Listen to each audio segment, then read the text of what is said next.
Chers collègues ambassadeurs, toutes ces personnalités réunies ici aujourd'hui me font un très grand plaisir. Chers amis de la francophonie, bonjour.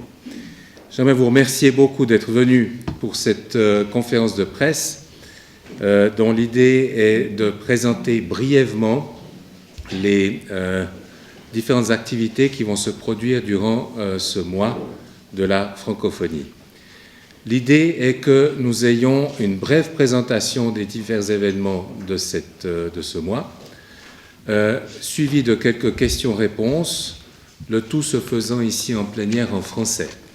Si vous avez des questions en roumain, nous pouvons les prendre, il y a une traduction qui sera assurée, mais si vous voulez des discussions plus approfondies dans une autre langue, ça se fera après cette réunion. J'ai l'intention de vous présenter en 2 mots le GADIF et je passerai ensuite la parole à mes amis ici qui ont une activité précise au cours de ce mois. En 2 mots, tout ce qu'on va vous dire se trouve dans le dossier que vous trouvez sur vos chaises. Ce dossier est bilingue, vous avez une partie en français et les mêmes dossiers figurent en roumain. Les journalistes recevront à midi l'ensemble de ces documents par email dans les 2 langues en version électronique. Alors très brièvement, en décembre de l'année passée, pour donner suite aux décisions du sommet de la francophonie, nous avons, mes collègues francophones et moi-même, ainsi que les institutions associées, nous nous sommes constitués en GADIF. Il n'y a pas de grand changement, mais on voulait montrer que nous travaillons collectivement à la promotion de la langue française et de ses valeurs. Grâce au gouvernement roumain, et je tiens à vous remercier ici, Madame, pour le soutien que vous nous accordez pour ces activités, nous pouvons avoir un joli programme ces prochaines semaines. Nous aurons une grande soirée de la francophonie, une fête de la francophonie le 20 mars, et Madame la directrice générale Mircea va vous entretenir sur cette soirée. Au cours de cette soirée, nous allons donner quelques prix. Il y aura 3 prix, 3 personnes qui vont recevoir un prix du GADIF et de l'AUF, et c'est pour marquer de reconnaître les activités que ces 3 personnes auront faites en faveur de la francophonie ici. Les noms seront donnés plus tard. On veut garder la surprise pour le 20 mars. Je passerai ensuite la parole à Monsieur Bruno Roche, qui est le président de la Chambre de commerce et de l'industrie et de l'agriculture française ici en Roumanie, qui, avec l'AUF, c'est l'acronyme c'est l'Agence universitaire de la francophonie, organise un grand séminaire sur le français, langue des affaires, un passeport pour l'avenir. Il va vous parler de ça. J'aurai ensuite le plaisir de passer la parole à Madame Fabienne Reuter, qui dirige ici la délégation Wallonie-Bruxelles, qui fête 10 ans d'activité ici en Roumanie, qui est très important pour nous. Monsieur Bartuso nous dira quelques mots sur une brochure qu'ils ont publiée pour l'Institut français, des programmes d'activité francophones. Et nous laisserons tranquille Monsieur David Bongard, le chef d'antenne de l'AIF, qui a eu un petit problème avec son pied. La langue marche toujours, mais il ne va rien nous dire aujourd'hui. Il est là pour les questions, s'il y avait des questions à propos de l'AIF. Voilà, je vais passer maintenant la parole à la directrice générale de la direction communication des affaires étrangères, Madame Mircea, qui a étudié en Suisse. Je viens de l'apprendre et j'en suis ravi. Madame. Je vous remercie beaucoup. Vos Excellences, Madame, Messieurs, chers amis, il me fait un grand plaisir de me rejoindre aux amis de la francophonie de Roumanie pour annoncer l'agenda 2012 du ministère des Affaires étrangères concernant la Journée internationale de la francophonie, d'autant plus que la francophonie dans notre pays a une riche histoire et un bel avenir. Comme vous le savez sans doute, chaque année, le 20 mars, les pays francophones de tous les continents rendent hommage à la francophonie, font le bilan de ses acquis et des obstacles rencontrés et en même temps regardent vers l'avenir. Nous sommes dans une période d'effervescence, d'approfondissement de la réforme, donc en pleine transformation. Nous souhaitons tous que la réforme de l'Organisation internationale de la francophonie consolide ses acquis et la repositionne sur la scène internationale. Pour mettre en exergue les valeurs et les principes de la francophonie et pour honorer la diversité culturelle, le ministère des Affaires étrangères de Roumanie, conjointement avec le groupe des ambassades, des délégations et des institutions francophones accréditées à Bucarest, les ambassades d'Arménie, du Canada, de France, du Liban, de la République démocratique du Congo, de Suisse, de Tunisie, du Vietnam, de la délégation Wallonie-Bruxelles, l'antenne régionale de l'Organisation internationale de la francophonie et le bureau régional de l'Agence universitaire pour la francophonie pour l'Europe centrale et orientale ont décidé d'organiser une soirée francophone au Musée national d'art. Dans le contexte, il y aura une cérémonie de remise des prix aux personnalités remarquables de Roumanie dans le domaine de la francophonie et le concert de l'ensemble de jeunes violoncellissimo, magistralement dirigé par le maître Marin Cazacu. La soirée réunira les ministres des Affaires étrangères, de la Culture et du patrimoine national, d'autres représentants du gouvernement roumain, les ambassadeurs accrédités en Roumanie, les membres du corps diplomatique, les personnalités des médias francophones de Roumanie et du milieu académique. Dans la marge de la Journée internationale de la francophonie, le ministère roumain des Affaires étrangères organisera aussi la cérémonie de remise des prix aux fonctionnaires roumains ayant participé au concours de langue française et au séminaire thématique en 2011, correspondant au plan pluriannuel de formation en langue française, un projet où la Roumanie s'investit beaucoup. Il y aura aussi le portal du ministère des Affaires étrangères sur l'anniversaire de la Journée internationale de la francophonie, où tous les opérateurs francophones de Roumanie peuvent publier leurs contributions. À l'étranger, les missions diplomatiques roumaines organiseront de divers événements pour marquer l'anniversaire de la Journée internationale de la francophonie, des concerts, expositions, conférences, tables rondes, spectacles, festivals de films francophones. Les missions participeront également aux actions communes organisées en coopération avec d'autres ambassades francophones des pays de résidence. Le ministère soutiendra et participera à tous les moments culturels organisés par les partenaires francophones de Roumanie, soit qu'il s'agisse de conférences, de tables rondes, spectacles ou expositions. Nous félicitons tous ces acteurs francophones qui ont réussi à démontrer que la francophonie a le grand mérite de nous proposer un modèle généreux d'unité dans la diversité et de nous apprendre en même temps comment mettre en valeur le potentiel positif de la diversité et la tourner en facteur d'impulsion du progrès et gage de la stabilité. Toutes ces manifestations prouvent encore une fois l'engagement de la Roumanie dans la francophonie institutionnelle. Depuis notre adhésion en 1993 à la famille francophone comme membre en plein droit, la Roumanie s'est engagée activement dans la promotion et l'accomplissement des objectifs, surtout au plan national que régional. C'est ce qui lui a valu le statut d'État phare de la francophonie pour l'Europe centrale et orientale. Évidemment, les liens de notre pays avec la francophonie sont plus profonds et plus anciens que le cadre institutionnel officiel. Notre pays est intimement attaché aux valeurs francophones par le profil linguistique de notre culture et l'évolution de notre histoire moderne. C'est pour cela que nous sommes fiers de fêter la francophonie.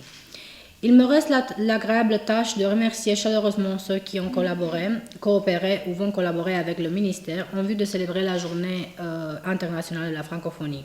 Je remercie en particulier le GADIF, qui est devenu la porte-parole des opérateurs francophones de Roumanie et qui, dès sa récente naissance, s'est montré extrêmement dynamique et fidèle aux valeurs francophones. Je souhaiterais vous assurer que le ministère des Affaires étrangères restera un partenaire essentiel dans la promotion de la francophonie et de la langue française, vu en tant que vecteur important de communication et de compréhension au niveau international, mais également un facteur indispensable de la défense du multilinguisme et de la diversité. Dans un monde de plus en plus globalisé, le monolinguisme ne saurait qu'accroître la monotonie et péricliter la richesse du patrimoine culturel et de l'humanité. Je vous souhaite une chaleureuse journée de la francophonie. Vive la francophonie et je vous souhaite aussi un 1er mars chaleureux. On espère bien que le printemps arrivera prochainement. Merci beaucoup. Merci beaucoup, Madame la Directrice Générale. Je vais passer la parole au Président Roche avec tout le matériel. Monsieur le Président, Vos Excellences, Mesdames, Messieurs, bonjour. Donc, je suis Bruno Roche, président de la Chambre de commerce, d'industrie et d'agriculture. Je vois que ça a été souligné parce que c'est un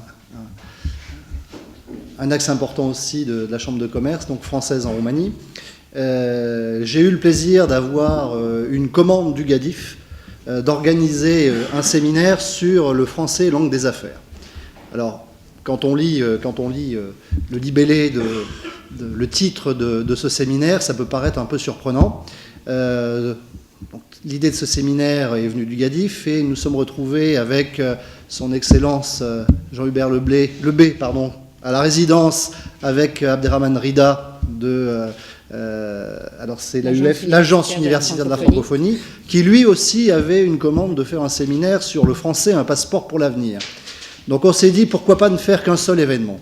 En fait, le but de cet événement, c'est de mettre en liaison le monde universitaire, le monde de l'entreprise et les jeunes, les étudiants, pour donner des exemples, avoir des témoignages et faire un échange entre la salle et les intervenants sur le fait que le français, ce n'est pas que la langue de Molière, ce n'est pas que la langue de la diplomatie, c'est aussi une langue d'affaires.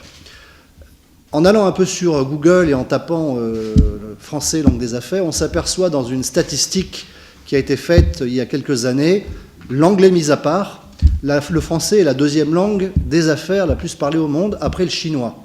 Alors le chinois, qui n'est parlé qu'en Chine, c'est clair qu'avec plus d'1,3 milliard d'habitants, la statistique est aussi un peu faussée. Il faut bien se rendre compte que le français est une langue qui est parlée sur les 5 continents, les 6 même, si on prend l'Antarctique, je ne sais plus quelle est la terre française, il y a une petite terre française en Antarctique. Donc sur les 6 continents, le français est parlé. Et le français n'est pas parlé uniquement que dans les beaux salons ou pour faire de la littérature, mais également dans le monde des affaires. Donc nous allons organiser le 21 mars, à partir de 9h à l'Académie des sciences économiques, un séminaire dans lequel nous allons faire intervenir des gens tout à fait hétéroclites, c'est-à-dire d'horizons totalement différents, mais dont le point commun est la langue française. La langue française qui leur a servi pour leurs études, qui leur a servi pour monter une entreprise, pour garder des marchés, qui leur a servi pour faire de la politique, ou qui leur a servi également pour faire du cinéma, mais je ne dévoilerai pas le nom des personnes qui interviendront, je vous en laisserai la surprise et ça vous invitera à venir le 21 mars. J'espère que ce séminaire sera l'occasion d'échanges nourris entre les différents intervenants et le monde des jeunes, entre guillemets, puisque ça s'adresse surtout aux étudiants des universités de Bucarest, pas obligatoirement francophones. Certains ont choisi le français, d'autres n'ont peut-être pas fait encore ce choix, et peut-être que ce séminaire sera pour eux l'occasion de faire ce choix du français, parce que c'est un passeport pour l'avenir. Donc je vous donne rendez-vous le 21 mars, et j'espère vous avoir un peu mis l'eau à la bouche, et que vous viendrez nombreux, vous journalistes, pour relater cet événement. Je vous remercie. Merci, bonjour à toutes et à tous. Et je vous souhaite un très, très bon 1er mars également. Le président et mes partenaires m'ont proposé de dire quelques mots sur les 10 ans de la délégation Wallonie-Bruxelles et je les en remercie. Alors je vous rassure, je ne vais pas vous parler des activités des 10 ans, ça serait un peu long. Mais en fait, il est évident qu'en 2002, si les gouvernements belges francophones ont décidé d'implanter une représentation diplomatique ici, c'est à cause effectivement des liens étroits avec la Roumanie, mais aussi d'une appartenance commune à la francophonie et à des racines linguistiques et latines qui étaient communes également. Et donc depuis 2002, nous avons développé énormément d'activités avec nos partenaires, avec les affaires étrangères et avec tous nos partenaires membres de la francophonie, mais bien évidemment avec l'Organisation internationale de la francophonie, qui est représentée ici par son chef d'antenne, et l'Agence universitaire de la francophonie dont on a parlé également. Alors, en fait, vous comprenez bien que communauté française de Belgique, ce qui soude cette communauté, c'est la langue française. Il est donc évident pour nous que c'est une priorité et que les actions de la délégation se sont déclinées sur cette priorité, tout en veillant à l'articuler avec la construction européenne. Et j'insiste sur ce point parce que ça, c'est sans doute une des actions extrêmement utiles et visibles que nous menons dans le cadre du plan de l'Organisation internationale de la francophonie pour le français dans la vie diplomatique et internationale, c'est un peu long, mais avec le ministère des Affaires étrangères qui fait la coordination et l'Institut français. Nous organisons les séminaires thématiques depuis 2004 et il y a à peu près 1200 fonctionnaires qui ont été formés, qui ont reçu des cours de formation à la négociation en français dans les circuits européens et aux problématiques européennes. C'est extrêmement important de faire ce lien. Alors bien sûr, nous avons comme priorité cette francophonie, mais de manière réaliste, et ça je pense que Bruno Roche en a parlé un petit peu. Cette promotion du français, on l'inscrit dans une approche multilingue, ça va de soi. Elle est basée sur la diversité culturelle et le refus de l'uniformisation. Alors ça nous fait 10 ans de grands carrefours, de grandes activités dans tous les domaines. Et les plus récentes sera le domaine de la bande dessinée, vous ne vous en étonnerez pas. Mais les grands rendez-vous que nous avons eus avec nos partenaires, c'est 2006, année du sommet, où là il y a eu effectivement, je crois, une pléthore d'activités, dont le cycle des grandes conférences, les états généraux, des grands forums. Et peut-être que nous allons revenir avec ce GADIF maintenant à ce genre d'activité, ce serait bien. Il y a aussi, et ça on le sait moins, en 2007, au moment de Sibiu, capitale culturelle européenne, il y a eu tout un pan d'activités entièrement dédié à la francophonie, à laquelle nous avons participé également de manière, je crois, active, parce qu'on essaye d'être un partenaire actif dans ce groupe. Et bien sûr, là, pour les années qui viennent, et comme nous le faisons depuis des années aussi, on soutient les départements de français dans l'université. Je crois que plusieurs sont représentés ici et je les en remercie. Vraiment, leur présence est extrêmement importante, comme leur action d'ailleurs. Et puis les étudiants, les lecteurs aussi. Je crois qu'il est important que nous soutenions leurs activités. Parce que Bruno Roche parlait de la jeunesse, et bien évidemment, la jeunesse est un public cible bien évident. Donc voilà, c'est un panorama très, très rapide, mais dans les documents, vous trouverez d'autres choses. Alors voilà, 2012, on entame avec une action cinéma, les Frères Dardenne, qui ont réalisé Le Gamin au vélo, Grand Prix du Festival de Cannes, avant-première lundi, et ils ouvriront notre 10e anniversaire. Ensuite, nous présenterons avec l'Institut français, nous leur avons proposé ce partenariat, le spectacle Les Chaises d'Ionesco par une compagnie belge francophone. Ça, ce sont les événements phares du mois de la francophonie, outre effectivement notre association effectivement aux grandes activités, comme je vous l'ai dit, des départements de français, des universités, des professeurs de français et des étudiants. Voilà, je terminerai en me disant à quel point je me réjouis, Monsieur le Président et tous les partenaires de cette création du GADIF, parce que ça va nous permettre peut-être de retrouver la grande visibilité qu'on a eue dans les années 2006 et 2007. Je vous remercie. Voilà, merci Monsieur le Président. Vos Excellences, chers amis de la francophonie, je voudrais vous dire, comme l'a dit Monsieur Jean-Hubert Lebège, que je ne suis pas venu les mains vides aujourd'hui, puisque in extremis, l'Institut français a pu terminer cette brochure hier. Donc vous en avez un certain nombre d'exemplaires sur la table à l'extérieur de cette salle. Et il y en aura d'autres évidemment à votre disposition à l'Institut français et qui seront distribués également sous ce format et également par courrier électronique.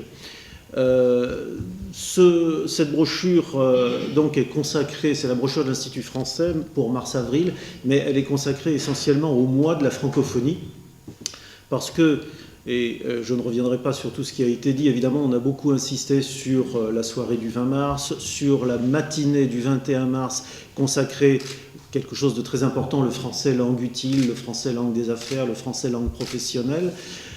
Tout ça est important, mais la francophonie, ça dure longtemps, ça dure un mois, et le programme que nous vous proposons donc est étalé du 1er au 31 mars et déborde même pour certaines activités sur avril.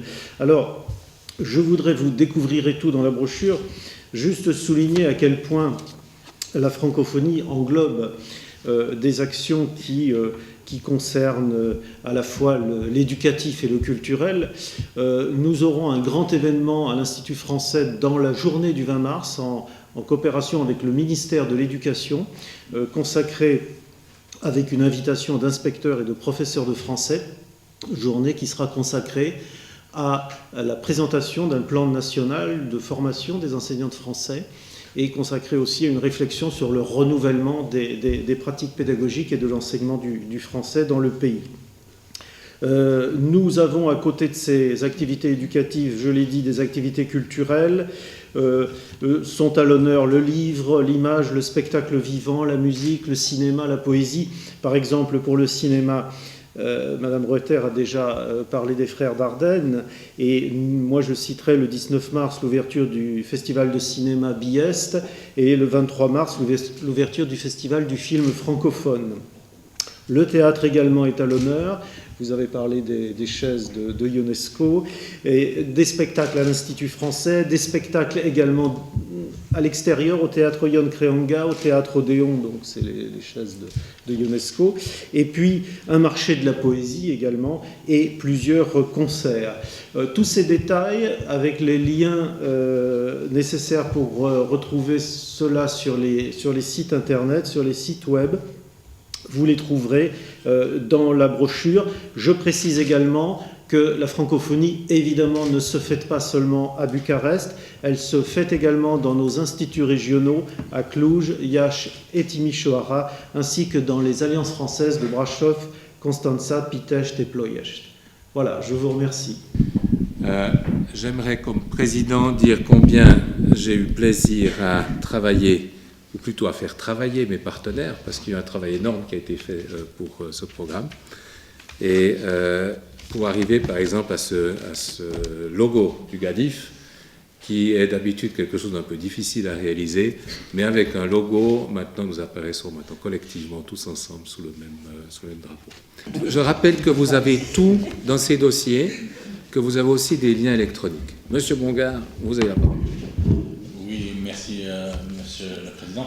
Tout d'abord, je me réjouis de vous voir aussi nombreux à cette conférence de presse qui est devenue depuis 2 ans ou 3 ans maintenant une rencontre que nous avons avec l'ensemble de la presse francophone de Roumanie. Donc je suis très heureux de pouvoir vous voir si nombreux aujourd'hui.